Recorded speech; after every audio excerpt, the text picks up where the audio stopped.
terangkat padamu. Di saat ini ku melakukan senandung kasih pada Yesus. Juga sekarang hati terangkat, hati terangkat. Sama-sama kita katakan, ku cinta Kau Tuhan. Ku cinta Kau Tuhan. Ku cinta Kau Tuhan. Ku cinta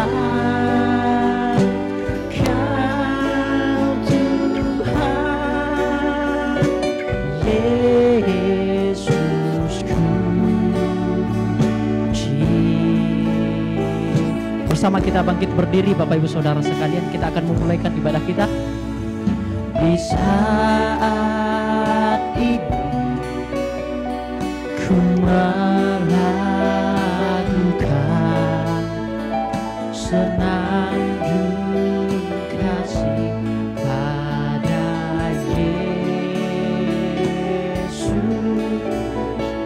Juga sekarang hati terangkat, hati terangkat. Sekali lagi, di saat ini ku melakukan.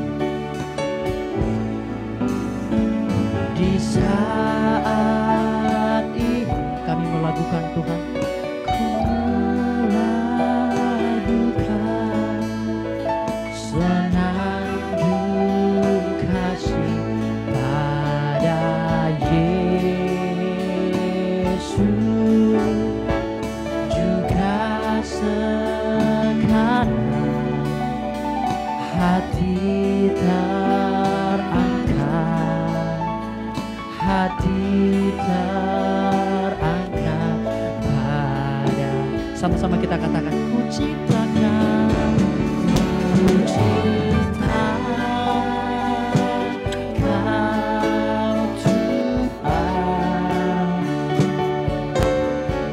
Ku cinta Kau Tuhan. Ku cinta Kau Tuhan.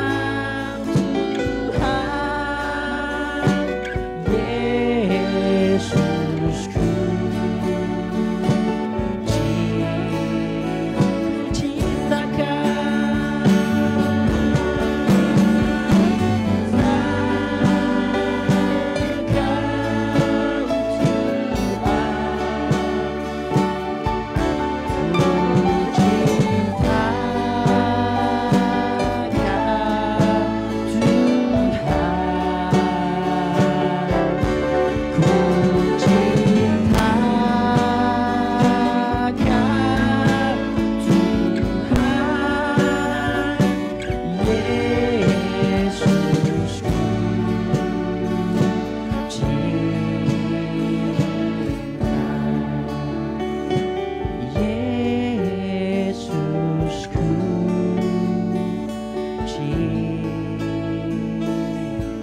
Saya mohon dengan hormat Bapak Arif untuk bawakan kita di dalam doa.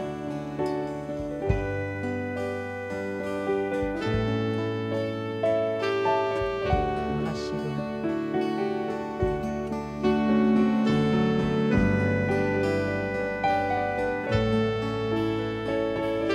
Sungguh kami limpah dengan syukur Tuhan, kalau pagi ini kami bisa bersekutu, bisa meninggikan Engkau, bahkan merendahkan diri di hadapan-Mu Tuhan. Semua bukan karena hebat dan kuatnya kami, bukan karena gagah kami Tuhan, bukan karena kami bisa, tetapi karena Engkau yang sangat mengasihi dan mempedulikan hidup kami. Terima kasih Tuhan, terima kasih. Sebentar kami mau mulai ibadah kami Tuhan. Engkau lawat kami, Engkau jamah dan urapi kami Tuhan. Kami siap Tuhan untuk dibentuk, diproses, melalui prosesmu Tuhan. Berikanlah kami hati yang lemah lembut Tuhan. Bagaikan tanah yang baik yang siap menerima taburan benih firman. Sehingga kami boleh tumbuh, kami boleh berakar, bahkan kami boleh bertunas dan berbuah. Dan buahnya tetap di dalam hidup kami. Terima kasih Tuhan. Dan segala kuasa yang tidak Engkau punya, yang berusaha menghancurkan ibadah kami pagi hari ini, kami satukan hati kami. Kami mohon kuasa dan panggil namamu di dalam nama Tuhan Yesus Kristus. Kami usir semua roh yang tidak Engkau punya. Keluar dari tempat ini, juga dari dalam hati kami sekalian. Di dalam nama Tuhan Yesus Kristus, beracaralah Tuhan, berfirmanlah Tuhan. Dan kami siap beribadah dan mendengarkan firman-Mu. Di dalam nama Yesus, kami sudah berdoa dan mengucap syukur. Haleluya. Amin. Silakan duduk kembali Bapak Ibu Saudara sekalian. Kembali saya sapa Bapak Ibu Saudara seberapa yang hadir bagi kita di tempat ini. Shalom bagi kita. Salam damai sejahtera dari Tuhan Yesus Kristus. Kiranya rahmat, kasih karunia, damai sejahtera, pertolongan, perlindungan Tuhan selalu melimpah bagi kehidupan kita. Selamat datang, selamat beribadah, selamat bertemu kembali. Selamat untuk kita mendengarkan firman Tuhan dan untuk kita memuji, memuliakan nama Tuhan. Mari Bapak Ibu Saudara sekalian, kita akan memujikan atau memulaikan ibadah kita dengan mengangkat sebuah pujian. Yesus kau sungguh baik, Yesus namamu indah. Kita akan belajar pujian ini bersama-sama Bapak Ibu Saudara sekalian. Karena Yesus yang terbaik, yang terindah dalam kehidupan kita.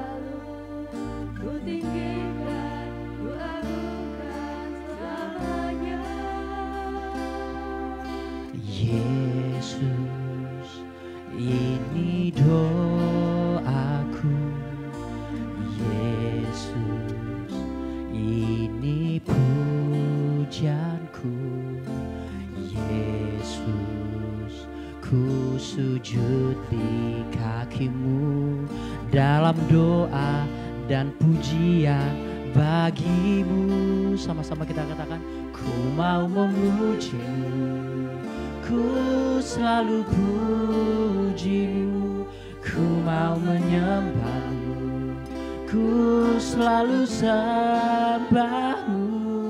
Kau yang layak terima semua pujian, kemuliaan hanya bagi Tuhan. Kita akan naikkan pujian ini kembali dari awal. Yesus kau sungguh baik, Yesus namamu indah.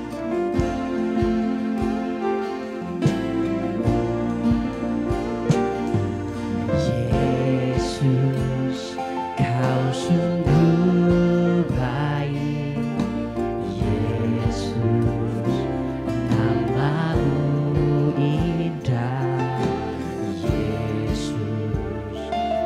cinta kau selalu. Refresh. Ku tinggikan, ku agungkan selamanya. Ku mau memujimu, ku selalu pujimu, ku mau menyembahmu, ku selalu sembahmu. Kau yang layak terima semua pujian, kemuliaan hanya bagi. Ku mau memujimu, ku mau memujimu, ku selalu pujimu, ku mau menyembahmu, ku selalu sembahmu.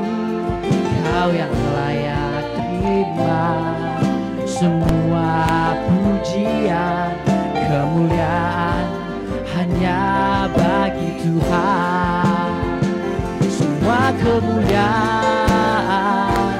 dan keagungan tertuju padamu, Tuhan dan Rajaku. Segenap jiwa dan nafasku menyembah Yesus yang hidup. Semua kemuliaan dan keagungan tertuju padamu, Tuhan dan Rajaku. Segenap jiwa dan nafasku menyembah Yesus yang hidup.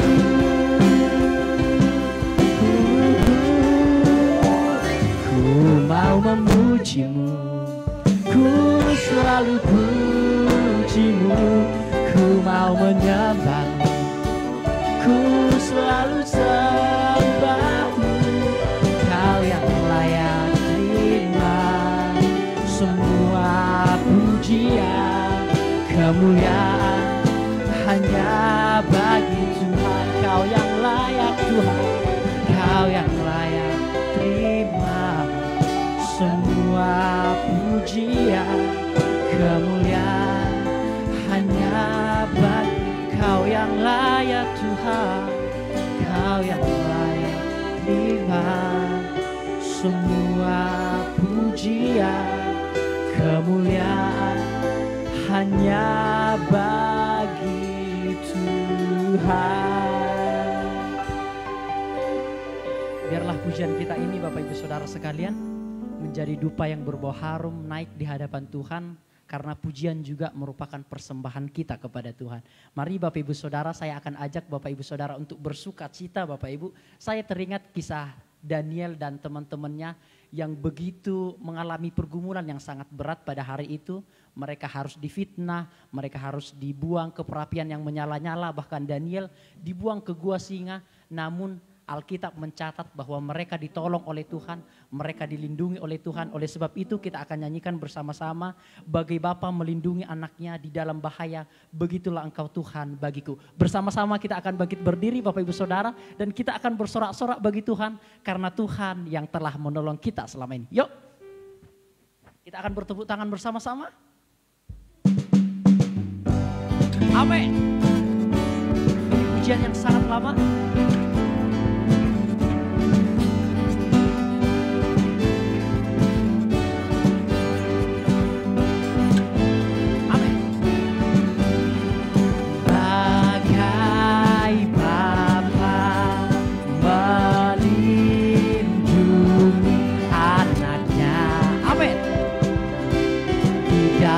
Bahaya, oh, oh, begitulah Engkau Tuhan bagiku. Amin.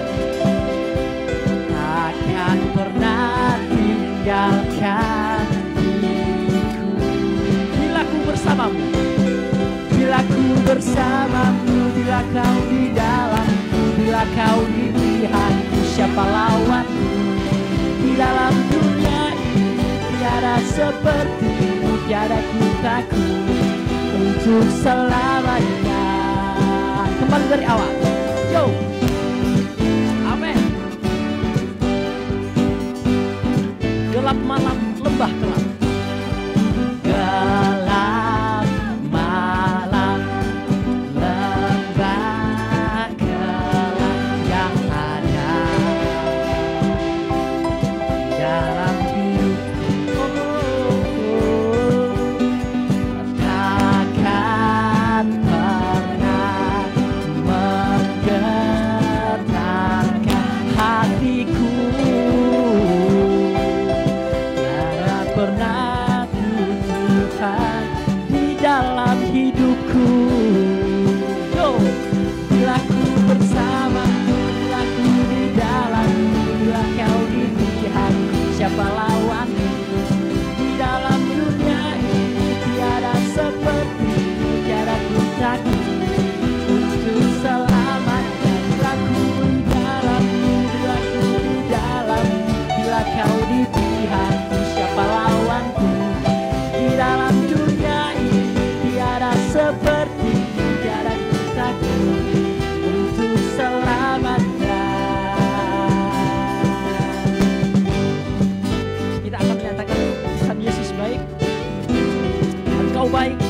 sangat baik.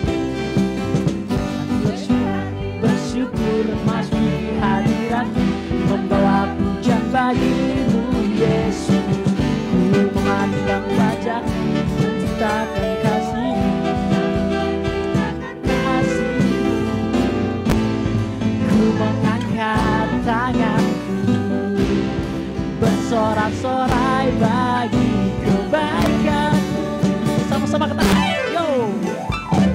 Engkau baik, sangat baik, kasih setiamu tak pernah berubah. Engkau baik, sangat baik, kasih setiamu tak pernah berubah. Sekali lagi kita akan nyanyikan pujian ini dengan hati bersyukur masuki hadirat-Mu. Dengan hati bersyukur masuki hadirat-Mu, membawa pujian bagi-Mu Yesus. Ku memandang wajah-Mu dan aku menciptakan kasih-Mu. Ku mengangkat tanganku, bersorak-sorai bagi kebaikan-Mu. Amin.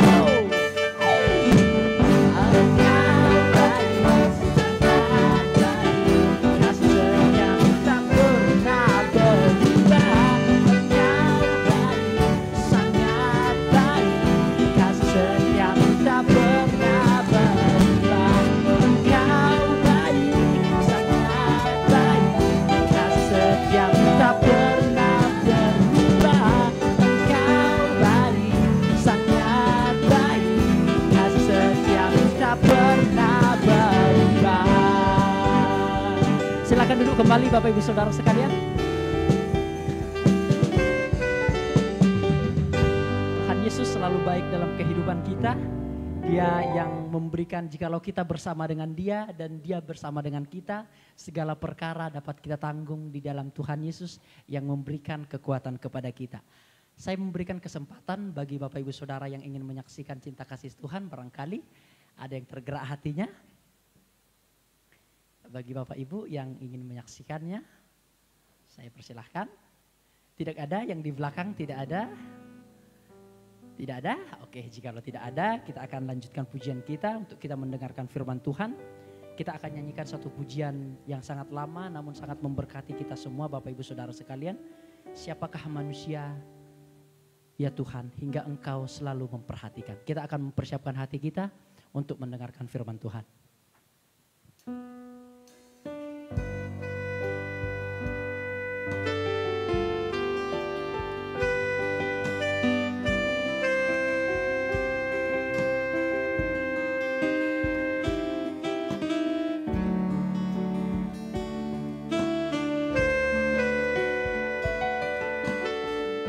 Siapa kami manusia, ya Tuhan? Siapa kami manusia, ya Tuhan, hingga Engkau selalu memperhatikan.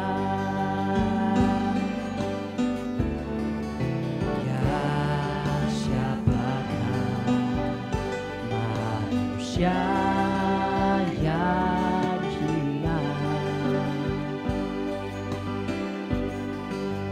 hingga Engkau sedia melawatinya. Tuhan pun ingin berterima kasih. Tuhanku ingin berterima kasih.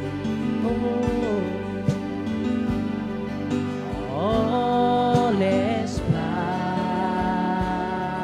kasih dan perhatian-Mu, dinyatakan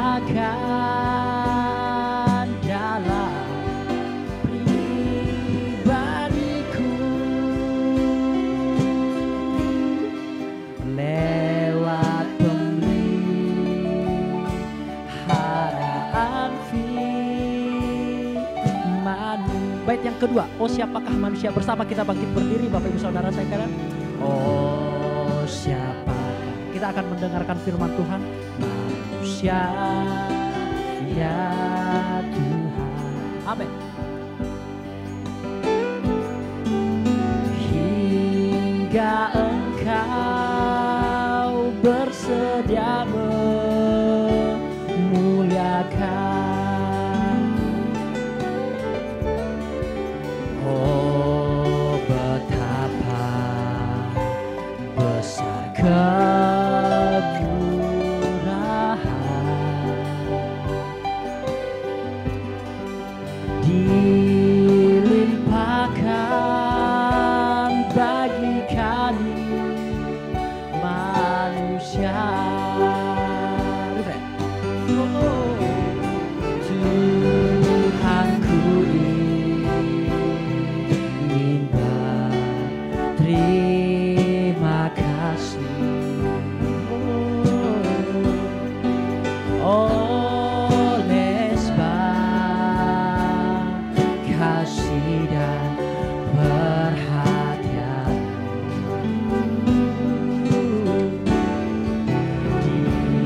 dinyatakan dalam pribadiku lewat pemeliharaan firman. Tuhanku ingin berterima kasih. Tuhanku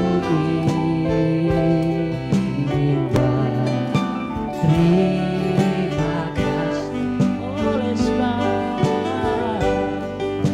oleh sebab kasih dan perhatian-Mu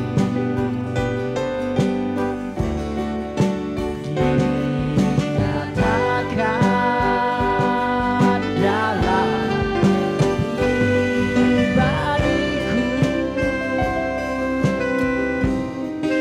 lewat pemeliharaan firman-Mu. Tuhanku ingin berterima kasih. Tuhanku ingin berterima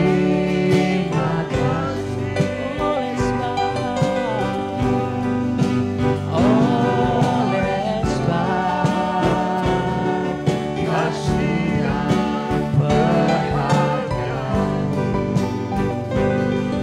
dinyatakan dalam pribadiku lewat pemeliharaan firman-Mu. Tuhan, tidak ada kata lain yang sanggup kami katakan. Kami hanya bersyukur, berterima kasih buat segala kebaikan dan kasih sayang-Mu.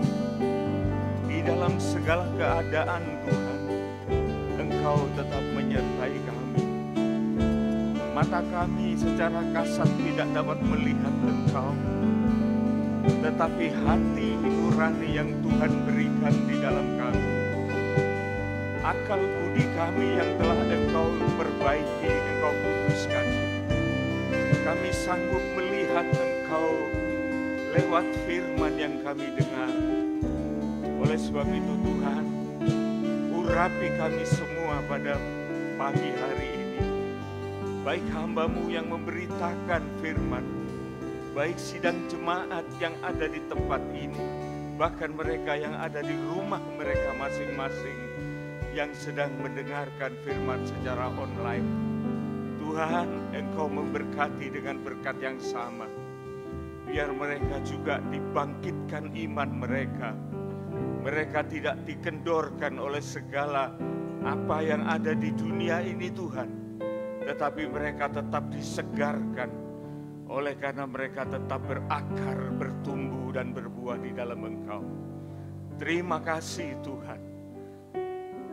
Berfirman-Lah, kuasai pikiran perasaan hamba-Mu yang lemah ini Tuhan, supaya segala apa yang didengar oleh jemaat boleh menjadi berkat, boleh menjadi rema yang membangkitkan, menghidupkan iman kami semua. Dalam nama Tuhan Yesus Kristus kami sudah berdoa. Amin. Amin.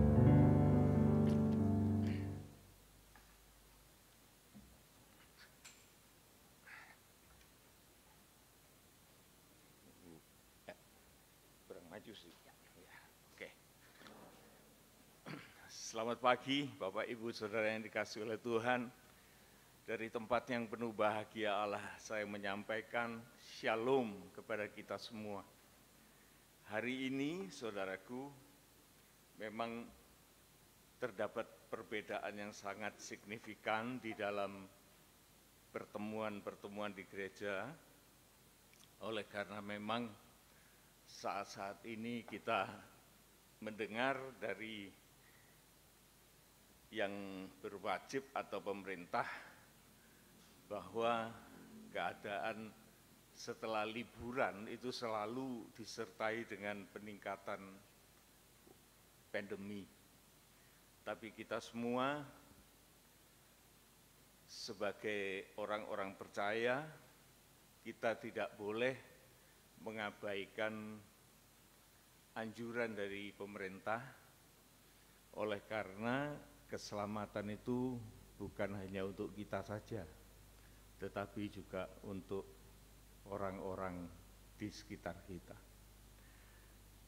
Saya sendiri secara pribadi sangat memperhatikan dan saya secara rutin memeriksakan kesehatan lewat sampel darah dan lain sebagainya, sehingga meyakinkan bahwa di dalam keadaan yang terpelihara oleh Tuhan dengan baik. Namun juga tidak boleh kita sebagai orang percaya melakukan tindakan-tindakan spekulasi dan kemudian kita berbuat seolah-olah karena iman kita maka kita akan selalu tidak mungkin kena wabah. Itu juga tidak bijak, saudara ya. Jadi kita harus menghadapi realita suatu kenyataan. Minggu lalu, saudaraku, kita banyak merenungkan tentang mujizat. Dan mujizat ini kita sudah mengetahui di dalam Yohanes pasal yang ke-6, itu saya pikir perlu untuk kita renungkan sekali lagi. Oleh karena disinilah kebanyakan kelemahan gereja. Oleh karena terbuai dengan mujizat-mujizat. Saya sendiri mengoreksi kehidupan saya. Sebetulnya mujizat itu adalah kebaikan Tuhan. Tuhan punya maksud yang sangat dalam dengan segala mujizat yang pernah Dia lakukan terhadap kehidupan manusia siapapun. Oleh karena mujizat itu berkelanjutan. Mujizat itu tidak hanya berhenti di dalam satu peristiwa, kemudian ya mandek dalam urusan-urusan yang semacam itu.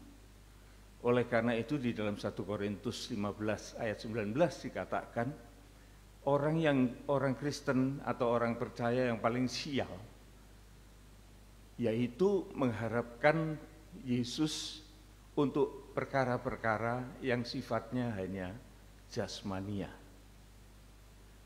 Seharusnya umat Kristen ini diberitahu supaya tidak terpukau hanya di dalam hal-hal yang jasmania. Oleh karena mujizat itu, saudaraku, terus berjalan. Bahkan sampai saat ini mujizat itu tetap ada dan eksis.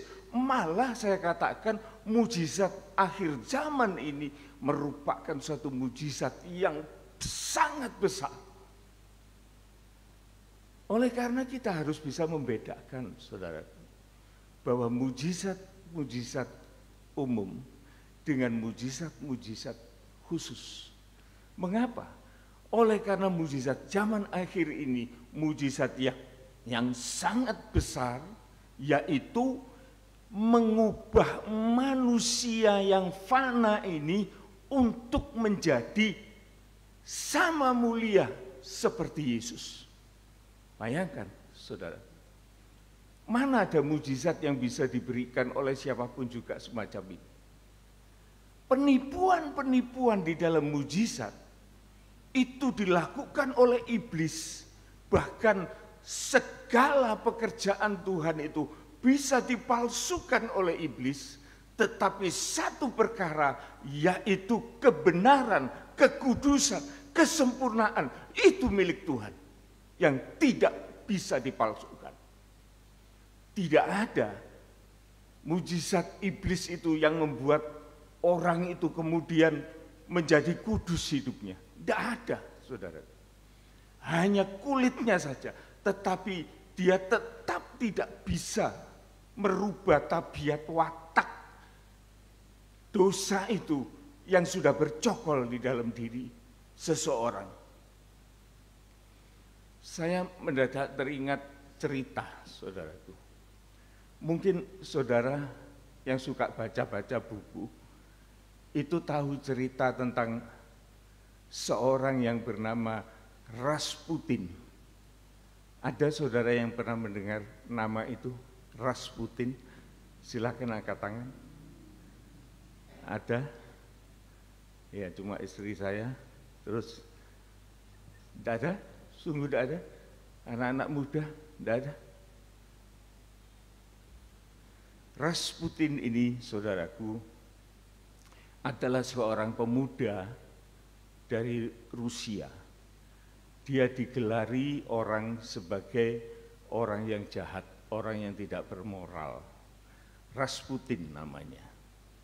Dan dia digelari juga oleh orang-orang di sekitar dia, dinamakan sebagai anjing dari Siberia. Rasputin ini pada masa mudanya, saudaraku, dia memang terkenal seorang yang nakal, dan dia suka mencuri, suka membuat onar di desanya. Kemudian orang desa itu tidak suka kepada dia dan dia diusir. Dan setelah dia merantau, dia itu belajar okultisme. Okultisme dia belajar itu di sebuah gereja. Lah ini, saudaraku. Jadi ada sekte Kristen yang namanya Kristen, tapi dia mempraktekkan suatu kepercayaan, suatu perbuatan-perbuatan kuasa kegelapan okultisme. Sehingga Rasputin ini tertarik. Dan dia adalah seorang pemuda yang berbakat untuk hal-hal semacam itu. Dia belajar dan kemudian suatu saat dia diusir dari sekte itu oleh karena perbuatannya itu merugikan. Dia pulang ke desanya. Sampai di desanya, dia itu punya kemampuan spiritual yang gelap, okultismenya itu. Dia bisa meramalkan. Dan dia bisa menyembuhkan orang. Nah, di desanya itu dia mulai praktek itu, saudaraku. Yang disembuhkan mula-mula bukan manusia, tetapi kuda. Ada kuda yang sakit, kena wabah dan lain sebagainya. Rasputin itu dengan kemampuannya, dia bisa menyembuhkan kuda-kuda yang sakit itu. Sehingga nama Rasputin ini mulai dikenal orang. Kemudian ada pencurian di desanya. Rasputin ini dipanggil dan dia bisa menebak siapa orang yang mencuri itu. Dan ternyata benar. Mulai saat itu dia mulai kesohor dengan okultismenya, bertameng,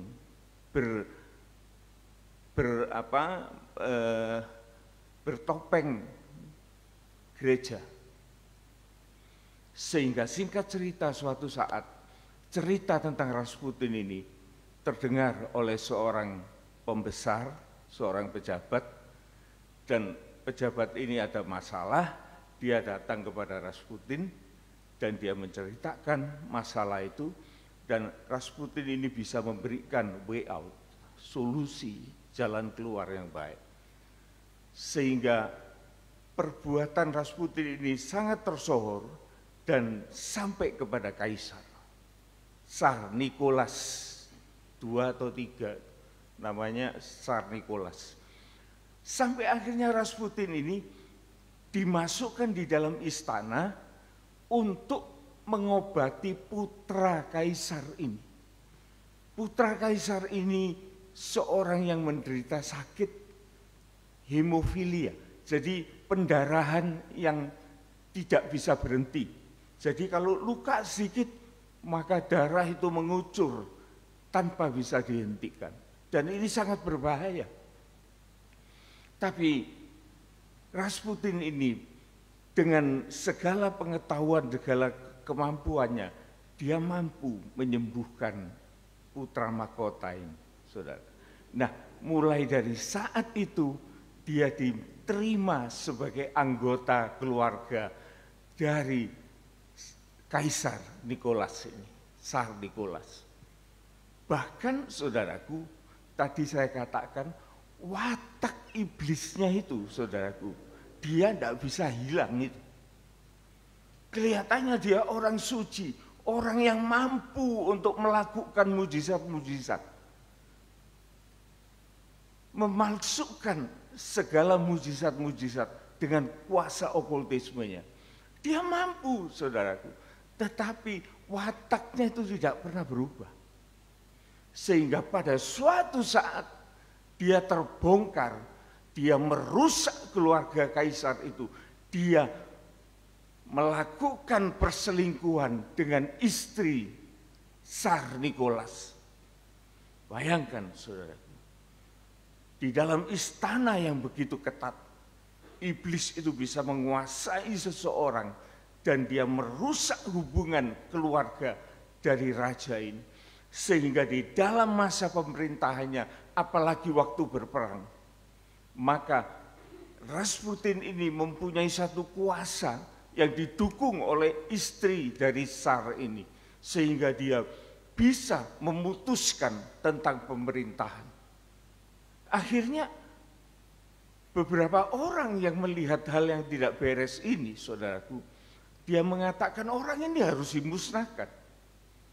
Dan suatu saat dia dibawa ke rumah seorang bangsawan, diajak makan bersama, diracun dengan sianida dalam dosis yang tinggi, yang bisa membunuh puluhan orang, dimasukkan di dalam makanan Rasputin. Tetapi apa yang terjadi? Rasputin dengan segala kemampuannya, dia tidak merasa apapun. Dia makan semua itu dengan nikmat dan habis, dan dia tidak mati. Dia tidak mati. Maka orang-orang yang berada di sekitar dia mengatakan, wah, orang ini betul-betul sakti. Tapi ada seorang anggota keluarga kaisar itu, dia mengatakan orang ini tidak bisa dihidupi, dia harus mati. Sehingga dia mengeluarkan pistol dan tembak itu Rasputin. Tembus, beberapa peluru tembus. Tapi dia masih sempat melawan. Dia masih sempat mencekik orang yang menembak. Tapi dia ditembak lagi oleh orang-orang di sekitar situ. Entah berapa peluru yang bersarang di tubuhnya. Dan dia lari. Lari memanjat pagar. Tapi mereka mengejar dan menghajar ya, sehingga dia pingsan, kemudian diikat, dilemparkan ke sungai. Setelah 3 hari dicari, mayatnya di tempat dibuang itu tidak ada. Sudah pindah tempat. Tangannya masih terikat, tapi waktu di visum, dokternya bilang, orang ini sebetulnya mati, bukan mati ditembak. Mati tenggelam. oleh karena paru-parunya ini banyak air. Jadi dia matinya itu karena tenggelam.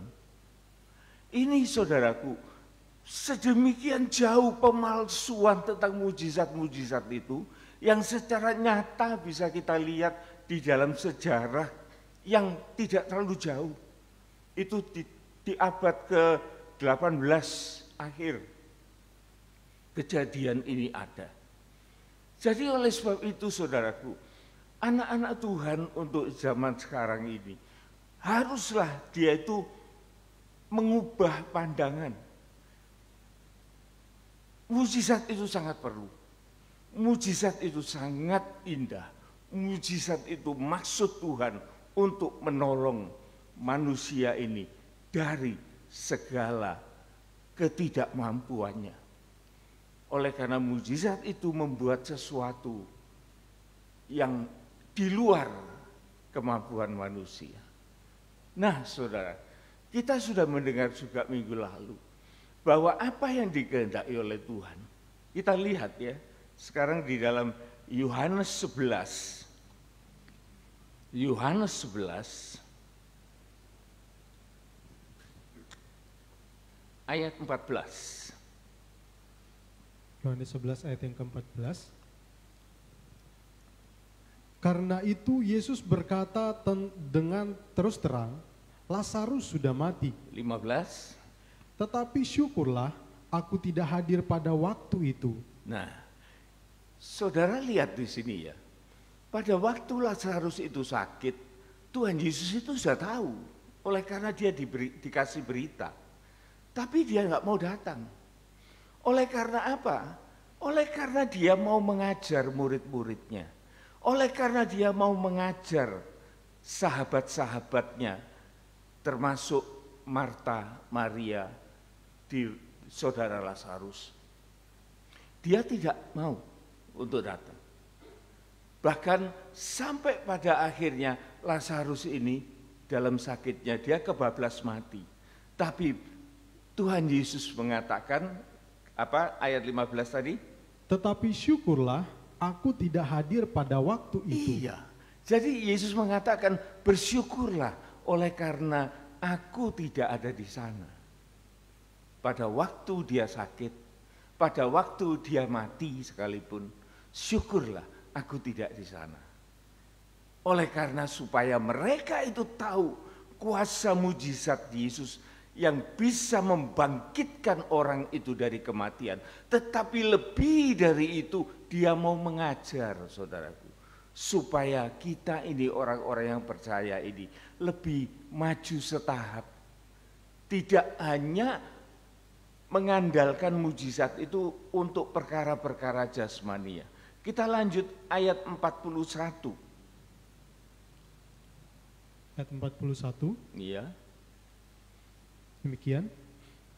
Maka mereka mengangkat batu itu. Nah, pada waktu Yesus sudah sampai di kubur Lazarus yang sudah dikubur 4 hari lamanya, sudah membusuk di sana.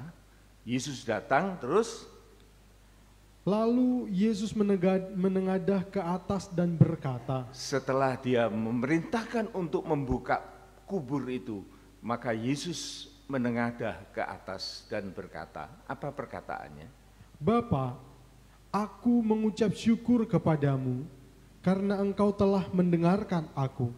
Ada satu koneksi yang indah antara utusan Tuhan di dalam Yesus. Dia memuja Allah dan dia mengatakan, engkau mendengar aku. Terus 42.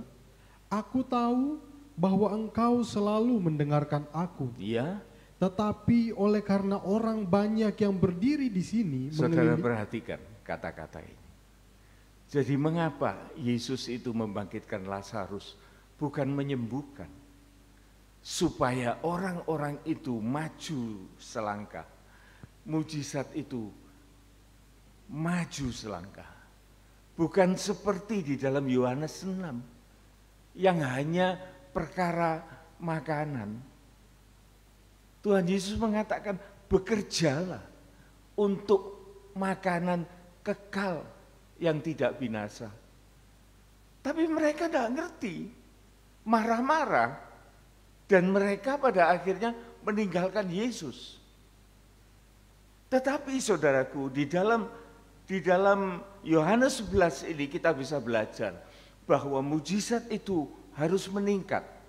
Bukan hanya kesembuhan, tetapi sampai kepada kebangkitan.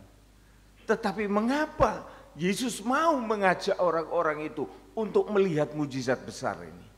Kita ulangi ayat itu, 43. 42. Ya, 42. Aku tahu bahwa engkau selalu mendengarkan aku, Ya. tetapi oleh karena orang banyak yang berdiri di sini mengelilingi aku, Karena orang-orang ini loh, Tuhan, yang mengelilingi aku, itu Yesus ngomong begitu. Terus, aku mengatakannya supaya mereka percaya bahwa engkaulah yang telah mengutus aku. lah itu, supaya iman itu dibangun kepada Yesus. Supaya iman itu semakin menghargai pribadi Yesus.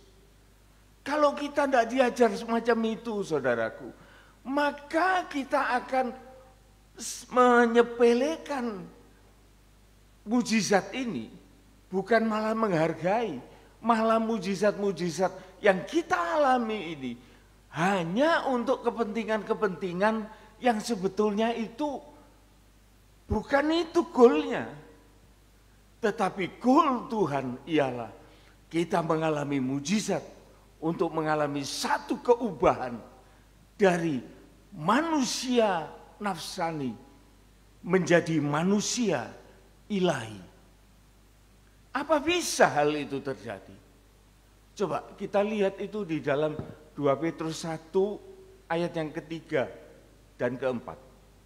2 Petrus 1 ayat yang ketiga. Panggilan dan pilihan Allah.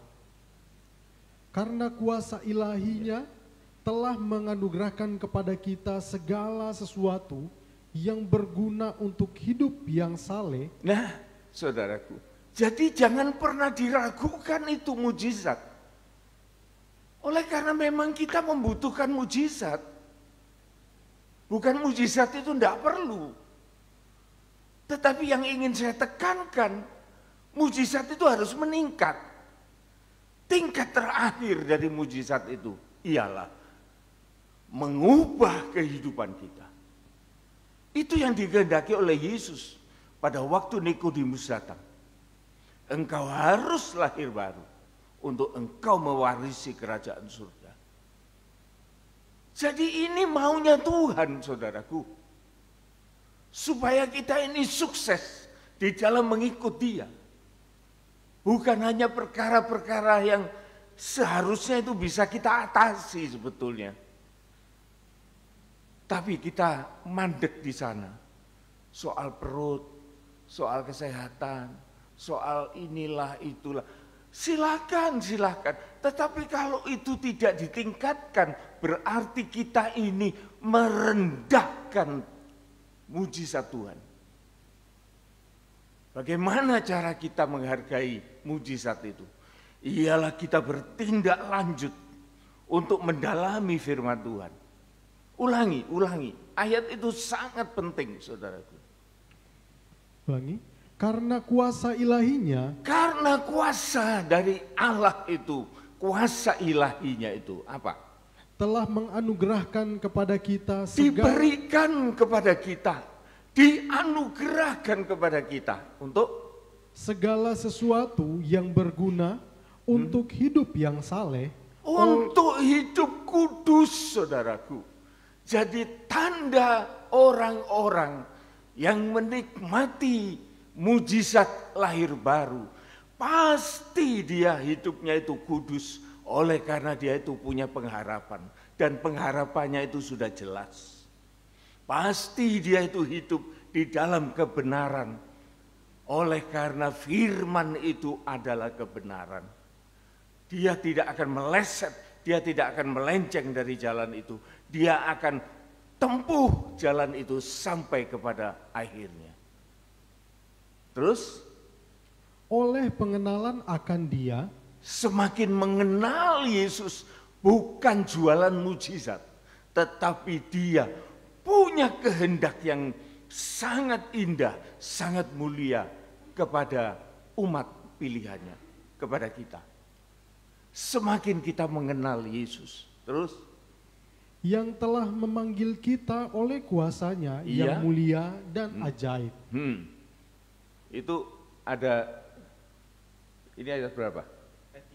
Ayat 3, ayat 4. Dengan jalan itu, ia telah menganugerahkan kepada kita. Perhatikan saudara ya, dengan jalan semacam itu, ayat yang ketiga tadi, ia telah menganugerahkan kepada kita, memberikan wewenang, memberikan anugerah untuk kita mampu melalui apa? Janji-janji yang berharga. Janji-janji ini adalah firman Tuhan, adalah kebenaran. Jadi kalau orang itu sudah masuk di daerah ini, dia pasti punya satu rasa gandrung kepada firman Allah, saudara. Itu jelas. Oleh karena firman itu sangat berharga dan sangat besar kuasanya. Terus?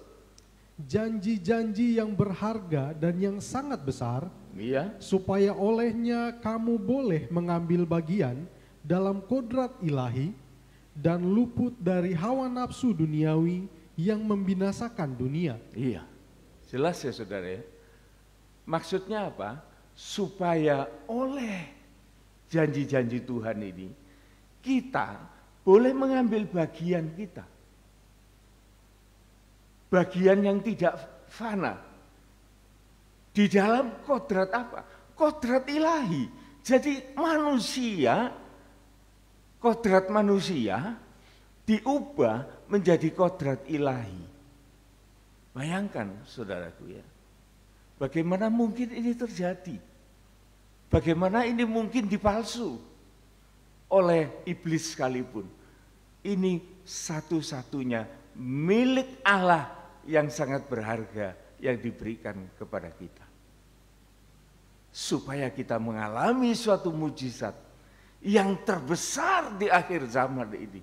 Ialah kita diubahkan dari manusia nafsani untuk menjadi manusia rohani.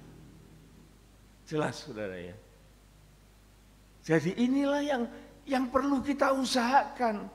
Bekerjalah kata Tuhan untuk hal-hal yang tidak fana. Itu tugas kita loh saudaraku. Kalau kita tidak mau ya tidak bisa. Oleh karena Tuhan juga tidak pernah memaksa orang. Sungguh Tuhan itu tidak pernah memaksa orang. Tapi Tuhan itu punya kedaulatan di atas kehendak bebas setiap manusia. Dan kedaulatan Tuhan itu diberitahu. Tentang pilihan, silahkan kita yang milih. Tuhan juga tidak cawe-cawe. Contoh saudara ya, orang yang bernama Kain, dia sangat benci terhadap Habil adiknya. Dan dia punya niat membunuh adiknya ini. Tuhan datang kepada Kain. Dia mengatakan, Kain, ada apa di dalam hatimu? Karena aku melihat mukamu itu sedemikian suram. Kamu harus menang loh untuk hal ini. Kalau kamu kalah, kamu akan mengalami masalah lebih lanjut. Tapi kamu harus menang, itu pesannya Tuhan. Tapi Kain, dia memilih untuk membunuh adiknya. Itu maunya dia. Tapi Tuhan itu datang memperingatkan. Saya pikir saudaraku, bagaimana ya kalau saya sendiri sebagai manusia, kalau melihat orang membunuh orang, ya tentunya saya hambat, saya tahan. Supaya itu tidak terjadi. Itu pikiran kita. Tapi di sini Tuhan mau mengajar kepada kita bahwa Tuhan itu tidak pernah untuk campur tangan dalam hal pilihan kita. Tetapi Tuhan itu memberitahukan kedaulatannya apabila kita tidak memanfaatkan itu, maka kita sendiri menjadi orang yang rugi. Ini pengertiannya, saudaraku, supaya kita tahu. Nah, sekarang kita pindah, saudaraku, kepada 1 Petrus 1. Ini juga sangat penting.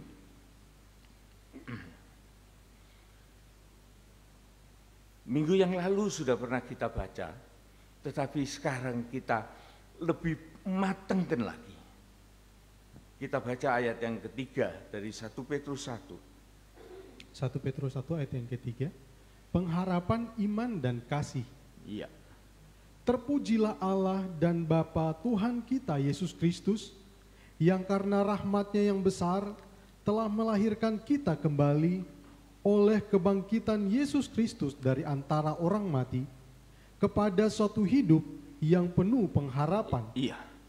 Jadi saudaraku, keberhasilan kita ini untuk berubah menjadi manusia baru itu tidak lepas dari kasih karunia Allah di dalam Kristus Yesus. Kita ini dibangkitkan bersama dengan kematian Kristus oleh karena kita menjadi manusia yang hidup baru di dalam Dia. Ini Rasul Petrus mengatakan, dia memuji Allah, dia mengadorasi kepada Allah dan Bapa Tuhan Yesus Kristus. Oleh karena rahmat yang besar melahirkan kembali manusia berdosa ini melalui kemenangan Kristus atau kebangkitan Kristus dari antara orang mati dan mempunyai hidup yang berpengharapan di dalam Dia. Tanpa kematian tidak ada kebangkitan. Tanpa penderitaan tidak ada kematian.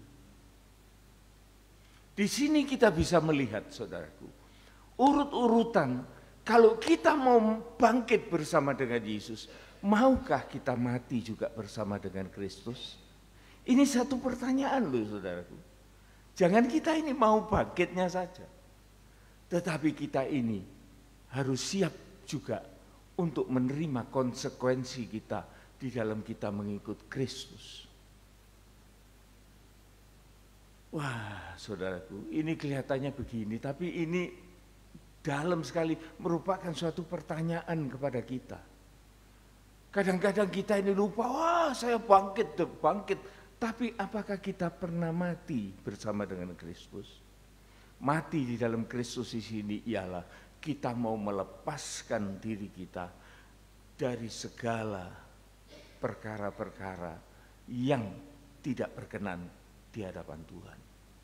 Baik itu disimpan di dalam hati kita selaku penyembahan berhala yang orang mungkin tidak melihat, tetapi hati kita menyembah berhala. Ataupun sampai terekspos keluar dalam bentuk kemarahan, perkataan, hujat, dan fitnah dan lain sebagainya. Apakah kita sudah mau untuk melepaskan itu, untuk mati, menderita, memang menderita, saudaraku, menderita untuk itu. Ini tidak bisa lepas. Ya. Ayat yang keempat, untuk apa semuanya ini harus kita lakukan? Ayat yang keempat, untuk menerima suatu bagian yang tidak dapat binasa. Nah, baru kita ini dilayakkan, saudaraku, untuk menerima sesuatu yang sifatnya kekal, tidak binasa. Terus? Yang tidak dapat cemar. Tidak dapat cemar. Terus? Dan yang tidak dapat layu. Iya. Yang tersimpan di surga bagi kamu. Sekarang kita ini masih belum terima, saudaraku.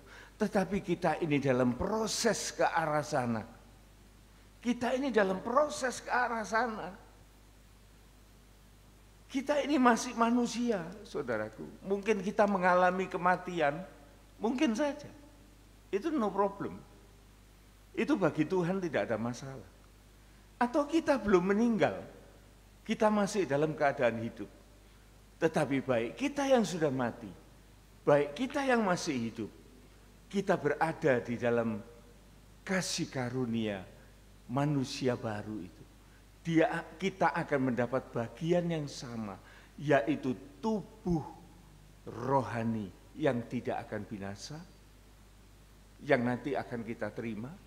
Oleh sekarang itu sudah dipersiapkan Allah bagi kita. Baik kita yang masih hidup juga akan diubahkan untuk menerima yang tidak binasa dan yang tidak cemar. Oleh karena dosa itu tidak akan mampu lagi menjamah kehidupan manusia rohani yang akan diberikan secara penuh kepada Tuhan, oleh Tuhan kepada kita, dan juga tidak akan layu oleh karena selalu dibaharui di dalam setiap jalan hidup kita. Ini yang kita harapkan, saudaraku, dari mujizat yang besar ini. Jadi jangan kita terpukau dengan segala mujizat-mujizat yang kita rendahkan sedemikian sehingga hanya untuk keperluan-keperluan jasmani. Itu salah dan itu tidak tepat. Bahkan kita menggunakan mujizat-mujizat itu untuk manipulasi, untuk opportunities. Supaya kita ini dilihat orang, waduh ini orang yang penuh mujizat. Enggak, saudaraku.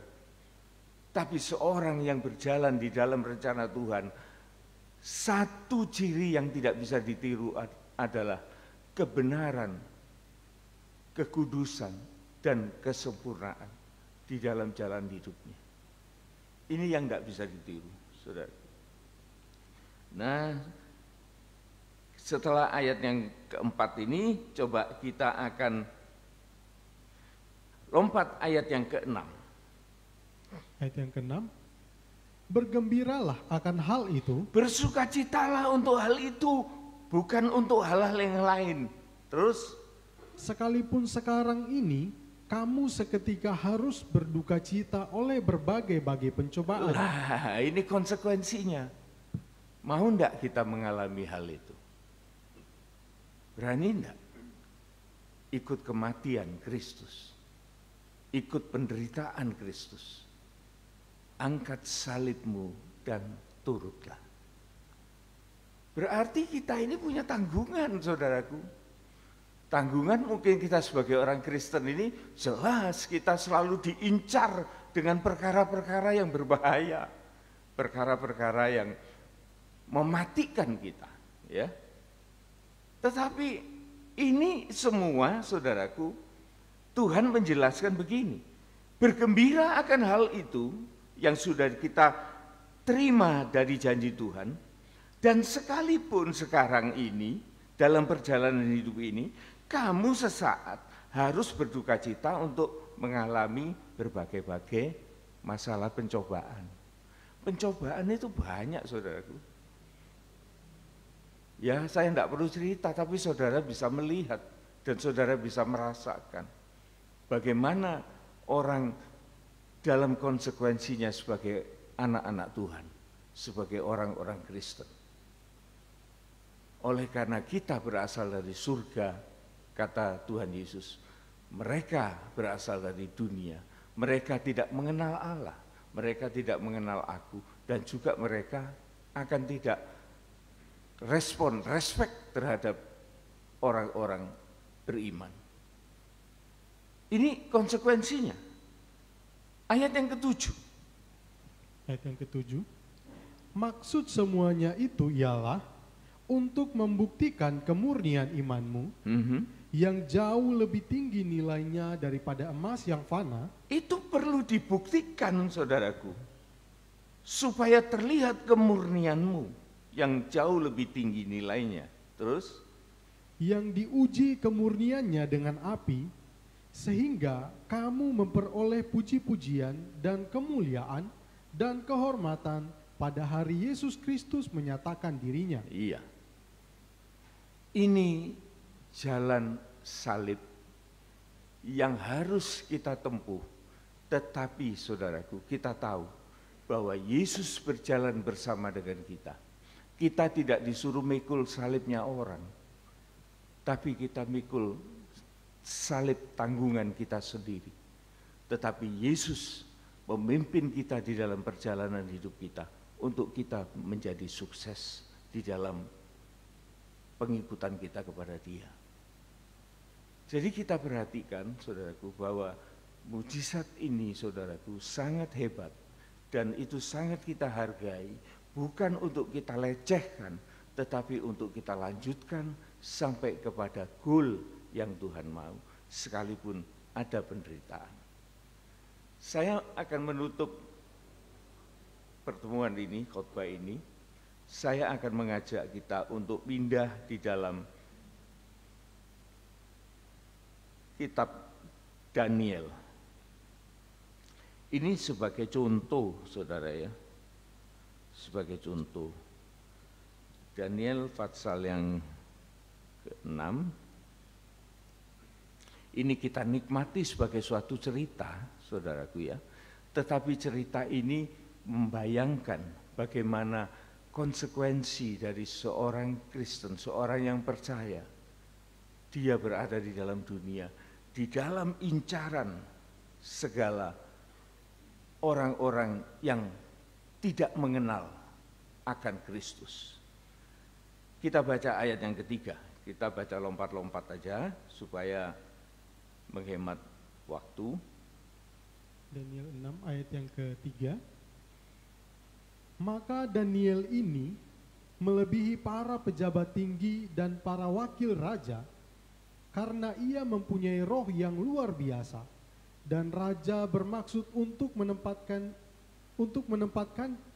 menempatkannya atas seluruh kerajaannya. Iya. Jadi ini ciri dari orang percaya, saudaraku, bahwa seharusnya orang percaya itu punya kontribusi terhadap pemerintah. Sehingga pada waktu itu Daniel ini sangat disayangi oleh rajanya.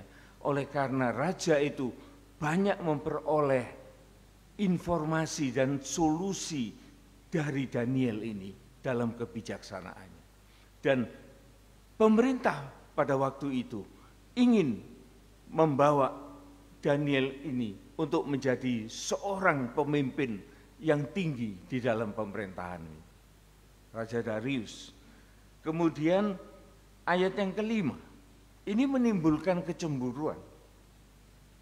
Ayat yang kelima, maka berkatalah orang-orang itu, kita tidak akan mendapatkan satu alasan dakwaan terhadap Daniel ini, kecuali dalam hal ibadahnya kepada Allahnya.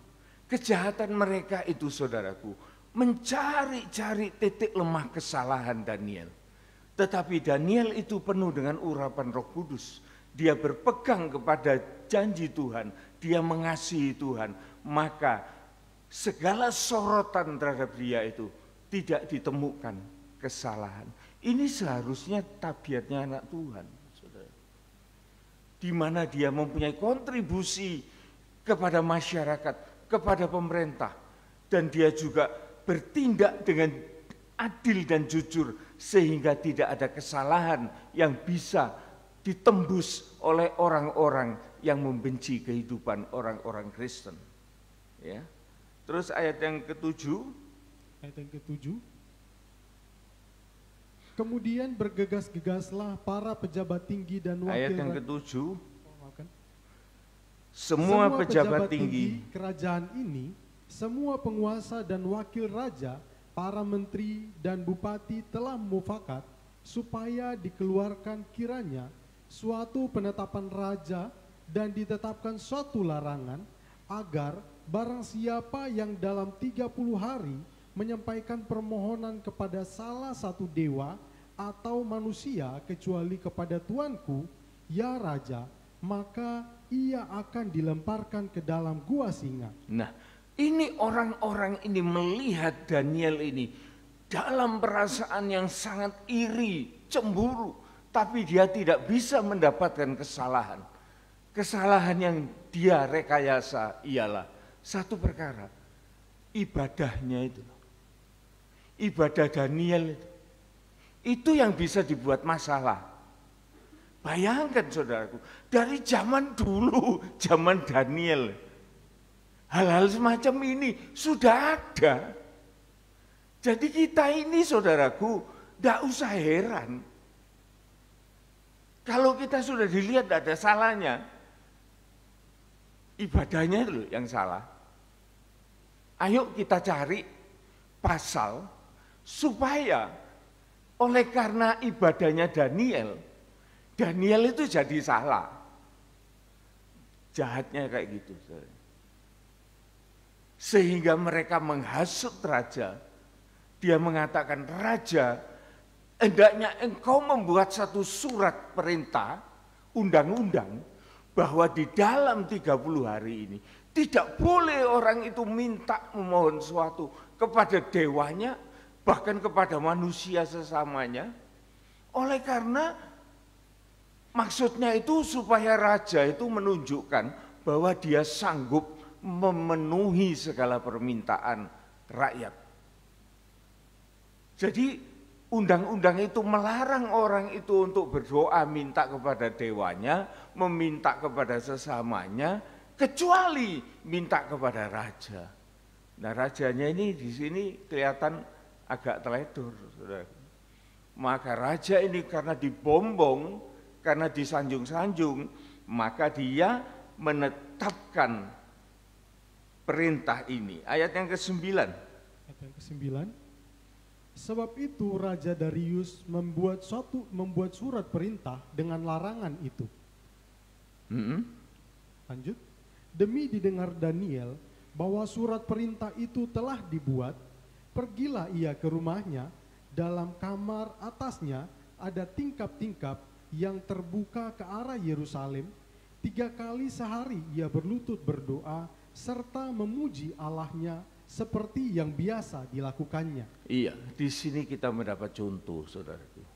Bagaimana Daniel itu sekalipun dia menghadapi sesuatu yang sangat sulit, dia tetap memilih, dia lebih takut kepada Tuhan. Dia secara konsisten, dia tidak melakukan kesalahan, bahwa dia tetap ingin untuk bersekutu dengan Tuhan. Dia tetap menjalankan ibadahnya. Dan ini saudaraku, membuat peluang kepada orang-orang yang membencinya. Ayat yang ke-11. Lalu orang-orang itu bergegas-gegas masuk dan mendapati Daniel sedang berdoa dan mohon kepada Allahnya. Orang-orang yang jahat ini saudaraku, ketika melihat Daniel melakukan ibadahnya, maka orang-orang ini naik menjadi saksi. Ya. Ayat 13 mengatakan, lalu kata mereka kepada Raja Daniel, salah seorang buangan dari Yehuda, tidak menghormati tuanku, ya Raja, dan tidak mengindahkan larangan yang tuanku keluarkan. Tetapi 3 kali sehari ia mengucapkan doanya. Setelah raja mendengar hal itu, maka sangat sedih hatinya. Dan ia mencari jalan untuk melepaskan Daniel. Bahkan sampai matahari terbenam, ia masih berusaha untuk menolongnya. Ini suatu bukti, saudara, bahwa raja ini, pemerintah ini, sesungguhnya sangat menghormati, sangat menyayangi Daniel. Oleh karena segala kontribusi yang dia berikan kepada pemerintahan. Sehingga pada waktu Daniel ini dituduh hal semacam itu, raja ini berusaha untuk melepaskan, tetapi tidak bisa. Oleh karena raja itu terikat dengan peraturan undang-undang yang tidak boleh sembarangan dirubah. Akhir cerita, saudaraku, ayat yang ke-16 mengatakan, sesudah itu raja memberi perintah, lalu diambillah Daniel dan dilemparkan ke dalam gua singa. Berbicaralah raja kepada Daniel, Allahmu yang kau sembah dengan tekun, dialah kiranya yang melepaskan engkau. Bayangkan, saudaraku, seorang raja itu, raja kafir ini, raja yang tidak menyembah Allah, Tetapi pada waktu dia melihat Daniel itu sedemikian alimnya, sedemikian indahnya, sedemikian baiknya. Pada waktu Daniel itu menghadapi kematian, maka raja itu berkata kepada Daniel, Allahmu yang kau sembah dengan tekun, dialah kiranya yang akan melepaskan engkau. Bayangkan saudara,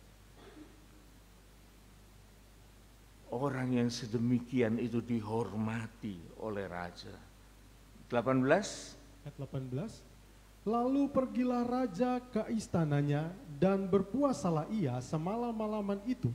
Ia tidak menyuruh datang penghibur-penghibur dan ia tidak dapat tidur. Ia berada di dalam duka cita. Oleh karena dia merasa dipermainkan oleh para menterinya untuk membuat surat undang-undang yang sebetulnya itu tidak ada perlunya. Sehingga pada waktu kejadian itu dia sangat berduka karena kehilangan Daniel. Dia berpuasa malam itu dan dia tidak bisa tidur. Dia hanya berharap bahwa Allah Daniel yang disembah dengan tekun oleh Daniel itu yang mampu melepaskan dia. Itu kesaksian yang luar biasa loh saudaraku. Ayat 19. Pagi-pagi sekali ketika fajar menyingsing, bangunlah raja dan pergi dengan buru-buru ke gua singa. Pagi-pagi raja ini di dalam perasaan gundah gulana. Dia berlari ke tempat gua singa di mana Daniel itu dihukum. Dan dia sampai di situ, apa yang dia katakan? Dan ketika ia sampai dekat gua itu, berserulah ia kepada Daniel dengan suara yang sayu. Dengan suara yang sayu. Oleh karena dia mikir tidak mungkin Daniel ini hidup. Dengan suara yang redup, dia menyapa Daniel. Apa katanya?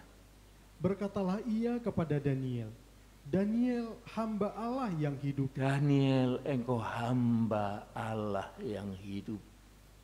Terus?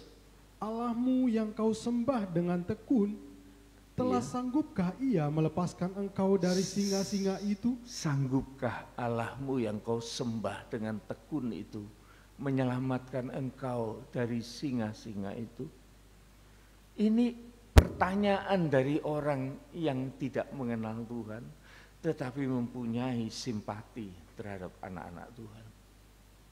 Dia merasa berduka jikalau orang yang tidak bersalah, orang yang sangat berjasa, orang yang sangat baik, mendapat suatu fitnah sedemikian sehingga harus mati diterkam oleh harimau.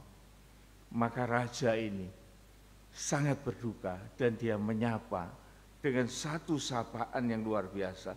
Daniel, engkau hamba Allah yang hidup. Mampukah Allah yang kau sembah dengan tekun itu menyelamatkan engkau? Terus? Lalu kata Daniel kepada raja, ya raja, kekalah hidupmu.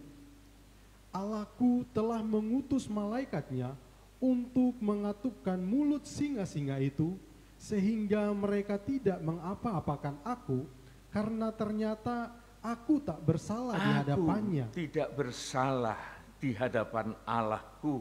Terus? Tetapi juga terhadap Tuanku ya Raja, aku tidak melakukan kejahatan. Aku tidak juga berkhianat terhadap pemerintahku, terhadap rajaku. Hebat ya saudara ya. Di dalam keadaan semacam ini loh. Ini salah satu contoh loh, kalau kita itu sebagai orang percaya, sebagai orang yang mau sungguh-sungguh menjadi manusia rohani, kita terintimidasi dengan hebat. Bahkan kita diolok, dihina, bahkan kita dicaci, difitnah habis. Tetapi kita sebagai anak-anak Tuhan yang menghormati Tuhan, menghormati sesama, menghormati pemerintah, maka kita boleh bertahan dan tidak usah kita mengalami malapetaka di dalam hukuman yang tidak adil. Ya. Terus? Lalu sangat sukacitalah raja dan ia memberi perintah supaya Daniel ditarik dari dalam gua itu. Maka ditariklah Daniel dari dalam gua itu, dan tidak terdapat luka apa-apa padanya, karena ia percaya kepada Allah. Terus Raja memberi perintah, lalu diambillah orang-orang yang telah menuduh Daniel, dan mereka dilemparkan ke dalam gua singa, baik mereka maupun anak-anak dan istri-istri mereka. waduh, ini pembalasannya ini betul-betul luar biasa ya. Ini termasuk semacam hukum tabur tuai, buahnya sangat lebat. Raja memberi perintah, lalu diambilnya orang-orang yang telah memfitnah Daniel, dan mereka dilemparkan ke dalam gua singa itu, baik orang itu maupun keluarganya, anak-anak, istri-istri mereka. Belum lagi mereka sampai ke dasar gua, singa-singa itu telah menerkam mereka, bahkan meremukkan tulang-tulang mereka. Ini satu pembalasan dari Tuhan, saudara. Hati-hati. Kita tidak usah membalas, manakala kita menerima hal-hal yang semacam itu, tetapi keadilan Tuhan itu jauh lebih adil, oleh karena Tuhan itu pembalas. Kita tidak usah membalas karena Tuhan itu yang bertindak dengan sangat adil. Dan yang paling kita lihat, saudaraku, bagaimana hukuman Tuhan itu bukan hanya kepada orang itu, tetapi kepada anak-anak istri mereka. Kemudian ayat 26 sampai 28 ini yang terakhir, saudaraku, kita melihat konklusi dari segala peristiwa ini. Apa yang terjadi dengan Allah, kemuliaan Allah. Terus, Bersama ini kuberikan perintah bahwa seluruh kerajaan yang kukuasai, orang harus takut dan gentar kepada Allahnya Daniel. Kesaksian ini membuat raja itu mengeluarkan satu pengumuman semacam itu. Terus, Sebab dialah Allah yang hidup, yang kekal untuk selama-lamanya. iya, Pemerintahannya tidak akan binasa oleh kekuasaan, dan kekuasaannya tidak akan berakhir. terus, Dan dia melepaskan dan menolong dan mengadakan tanda dan mujizat tanda mujizat. Terus, di langit dan di bumi. Dia yang telah melepaskan Daniel dari cengkeraman singa-singa. Dan terus, Daniel ini mempunyai kedudukan tinggi pada zaman pemerintahan Darius dan pada zaman pemerintahan Kores, orang Persia itu. iya. Saudara lihat ya, dalam cerita ini, apa yang dialami oleh seorang hamba Tuhan, bagi seorang percaya, sebagai orang Kristen, yang dia tetap teguh kepada pandangannya, kepada rencana Tuhan akan kehidupannya untuk menjadi mulia seperti Yesus, akan mengalami keubahan, akan menjadi manusia rohani pada saat hari kedatangan Tuhan. Tetapi di dalam masa hidup, maka kita ini tidak lepas dari segala rongrongan masalah, kebencian dunia ini. Dan kita bisa saja menghadapi masalah-masalah seperti apa yang dihadapi oleh Daniel. Tetapi Tuhan tetap memelihara orang-orang miliknya. Kita hanya memikul salib kita, tetapi kita didampingi oleh Yesus untuk kita berjalan sampai kepada kemuliaan. Pertanyaannya, saudaraku, maukah kita mengalami penderitaan, kematian, kebangkitan? Bukan untuk siapa-siapa, tapi kita mau mati dalam dosa ini, supaya dosa mati dari dosa ini, supaya dosa ini tidak lagi mempengaruhi kehidupan kita. Ini yang dikehendaki oleh Tuhan, supaya kita tidak terikat hanya perkara-perkara jasmania dan kemudian kita gagal. Oleh karena saudara tahu, minggu lalu kita membaca juga di dalam Matius 7, di sana banyak penipuan-penipuan, nabi-nabi palsu, guru-guru palsu, gembala-gembala palsu, bahkan Yesus Mesias itu sendiri dipalsukan. Firman itu juga dipalsukan. Pekerjaan Roh Kudus juga dipalsukan. Jadi semua apa yang dikerjakan oleh Allah di dalam dunia ini dipalsukan. Tetapi kita tetap mendapat ciri khas bahwa kita hidup di dalam kebenaran, kekudusan, kesempurnaan yang direncanakan oleh Allah dalam kehidupan kita. Kita kelihatan, saudaraku. Dan untuk itu kita harus siap menghadapi masalah yang harus kita hadapi bersama dengan Tuhan. Dan kita akan keluar sebagai pemenang, sebagaimana Daniel ini dalam perlindungan Tuhan yang luar biasa. Amin.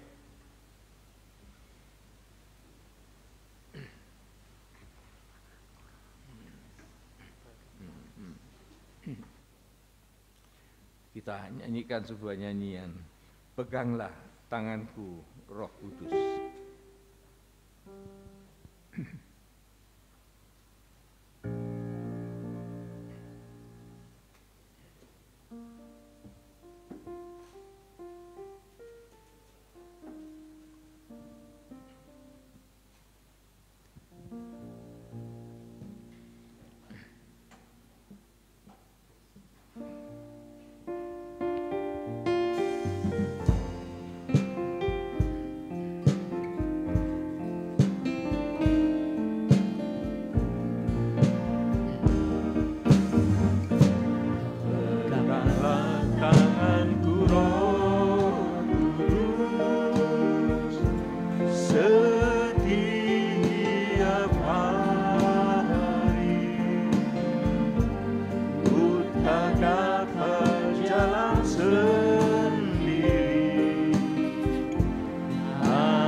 Terima kasih Tuhan, Engkau yang memberikan kami kemenangan. Bukan kuat dan gagah kami, tetapi kemenangan itu dari Tuhan. Kami hanya menurut perintah-Mu.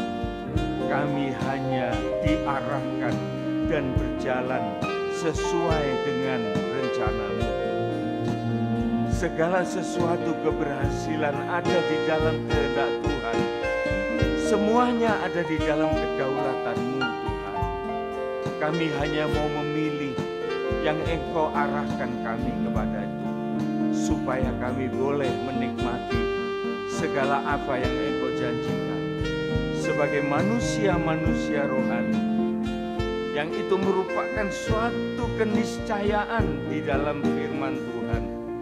Oleh karena Engkau sendiri yang akan mengubahkan kehidupan kami. Kami tidak sanggup Tuhan.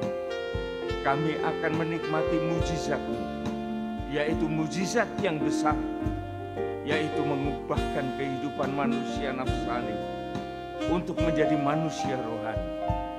Di atas segalanya, oleh karena korban Kristus, oleh karena kebangkitan Kristus, oleh karena kemenangan atas maut, maka kami juga akan dimenangkan untuk lepas dari kuasa maut.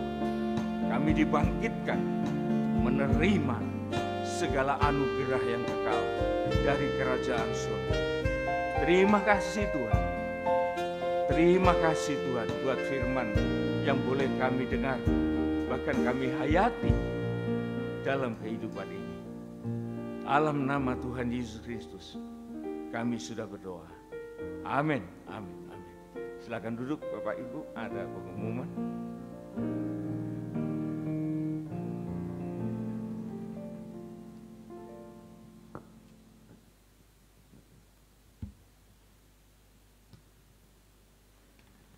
Sebentar Bapak Ibu Saudara sekalian, ada beberapa pengumuman yang ingin saya bagikan bagi kita semua.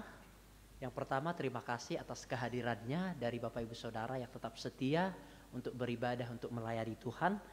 Beberapa waktu lalu saya berkomunikasi dengan gereja-gereja setempat di Lumajang ini Bapak Ibu Saudara sekalian, seperti GKJW, seperti juga GPDI, seperti GUP dan GBI Rock. Dan ternyata mereka masih melaksanakan ibadah mereka secara tatap muka seperti itu Bapak Ibu Saudara. Hanya 1 atau 2 gereja yang memutuskan untuk ibadah online. Seperti gereja GKT dan GKA itu memang memutuskan untuk menyelenggarakan gereja secara online. Namun ketika melihat ada banyak gereja dan teman-teman kita juga yang beribadah secara onsite seperti ini, bangku-bangkunya juga sudah mulai saya renggangkan. Jikalau biasanya 5, saya buat sekarang jadi 4, jaraknya 1 meter. Jaraknya juga cukup luas sehingga ini untuk mematuhi protokol kesehatan yang memang dianjurkan oleh pemerintah. Sehingga kami putuskan dari pengurus-pengurus gereja dan semua teman-teman yang ada, kita memutuskan untuk masih tetap menyelenggarakan ibadah secara tatap muka seperti ini. Nanti waktu mendatang jikalaupun memang ada perubahan, kami akan segera menginfokannya di grup GPT Lumajang. Namun sampai tahap ini kita masih menyelenggarakan ibadah secara tatap muka 1 kali di dalam 1 minggu. Ibadah PA tetap berjalan seperti biasa secara online. Ibadah kaum muda juga berjalan secara online. Dan nanti Bapak Ibu Saudara ada ibadah sekolah minggu dimulai jam 4 sore. Bagi Bapak Ibu yang memiliki anak-anaknya boleh langsung saja mengantarkannya. Jikalau tidak bisa mengantarkannya berhalangan, hubungi saya pribadi, saya siap mengantar dan menjemput anak-anak dari Bapak Ibu Saudara sekalian. Untuk sekolah minggu juga kita sudah membuat waktunya sedemikian singkat supaya juga demi kebaikan kita bersama. Seperti yang dikatakan Bapak Gembala, kita juga harus taat dengan pemerintah dan ketat selalu dengan protokol kesehatan. Itu pengumuman pertama yang ingin saya bagikan bagi kita semua, dan kita akan mendengarkan pengumuman selanjutnya yang berulang tahun, yaitu Bapak Han Kyong, suami dari Bu Ana. Apakah tidak hadir? Oh, tidak hadir ya. Oke, walaupun tidak hadir tidak mengapa, kita akan doakan bersama-sama. Dan ada yang sakit, yaitu Ibu Timbul dan Ibu Sucu lagi sakit. Kita juga akan mendoakannya secara bersama-sama. Demikian pengumuman yang saya bagikan pada kita hari ini. Sampai saya lupa, jikalau Bapak Ibu ingin memberikan persembahan, langsung saja ke kotak yang ada di belakang. Senyaman Bapak Ibu Saudara. Boleh setelah ibadah atau mau datang ibadah, senyaman Bapak Ibu Saudara sekalian. Demikian pengumuman yang saya bagikan. Tuhan Yesus memberkati kita semua. Saya serahkan kepada Bapak Gembala kita.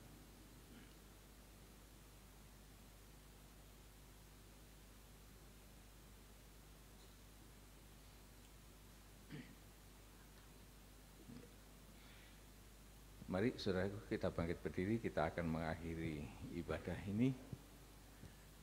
Kita tetap waspada saudaraku, jangan sembrono kepada pandemi yang mulai bangkit lagi. Jadi kita berada di dalam zona yang aman, nyaman, dan selalu memperhatikan diri kita. Kalau misalnya kesehatan kita terasa drop lebih baik kita di rumah saja, nggak usah terlalu banyak keluar, ya, karena kita akan tetap mendengar firman Tuhan melalui live streaming. Sebelum kita berpisah, kita akan berdoa bagi yang berulang tahun, yaitu Bapak Han Kyong, yang pagi ini pasti beliau online di rumah bersama dengan Ibu. Kami semua mengucapkan happy birthday buat Bapak Han Kyong. Semoga tetap diberkati Tuhan dalam keluarga, dalam hidup nikahnya, dan dalam segala usahanya. Tuhan memberkati. Dan juga untuk Ibu Syuju dan Ibu Timbul yang dalam keadaan sakit, biar kiranya Tuhan menolong, memberi jamahan tangan kasih-Nya. Kita berdoa. Bapa di dalam surga, kami bersyukur bahwa kami telah memanfaatkan waktu yang Tuhan berikan untuk kami boleh beribadah bersama di tempat ini. Terima kasih buat kehadiran firman Tuhan, yaitu pribadi Yesus sendiri yang memberikan pencerahan, penguatan, penyegaran dalam iman kami, sehingga kami mengerti bahwa kami tidak boleh statis atau pasif, tetapi kami harus aktif untuk mencari sesuatu yang lebih mulia dari apa yang bisa kami terima di dunia ini. Tuhan, terima kasih buat semuanya itu, dan kami juga berdoa bagi mereka yang membutuhkan doa dalam hal kesehatan, bahkan mereka yang mengalami kebahagiaan dalam ulang tahunnya, supaya Engkau juga tetap memelihara rohani mereka, dan mereka boleh berhasil di dalam pengiringan mereka kepada Tuhan. Kami berdoa juga Tuhan bagi bangsa dan negara kami ini. Betul-betul Tuhan, kami berdoa supaya pertolongan Tuhan hadir di dalam bangsa dan negara kami ini. Jauhkan Tuhan kami dari segala mara bahaya, dari segala perkara-perkara yang merugikan, dari segala perkara-perkara yang seharusnya tidak ada pada kami. Tuhan, biarlah perlindungan-Mu, kasih setia-Mu tetap menaungi para pemimpin kami, mulai dari presiden sampai kepada bawahan di daerah-daerah terpencil sekalipun. Biar kiranya Tuhan, mereka semua mempunyai rasa yang takut kepada Tuhan, mempunyai rasa yang hormat kepada Tuhan, mempunyai tanggung jawab kepada bangsa dan rakyat. Tuhan, dan Engkau akan pasti memberkati mereka, dan Engkau pasti akan memelihara kehidupan kami semua. Terima kasih Tuhan. Sidang jemaat yang dikasihi oleh Tuhan, pulanglah beserta dengan segala berkat, perlindungan, kasih sayang, kehidupan yang bahagia, damai sejahtera, keselamatan yang kekal dari Allah Bapa, Putra dan Roh Kudus, menyertai kehidupan kita mulai dari saat ini sampai Maranatha Tuhan Yesus datang kembali. Kita juga diberkati dalam hal-hal yang jasmania sebagai kebutuhan kehidupan sehari-hari, dan kita diberkati untuk juga menjadi berkat bagi sesama yang membutuhkan Dalam nama Tuhan Yesus Kristus kami sudah berdoa. Amin, amin, amin. Tuhan berkati, selamat siang.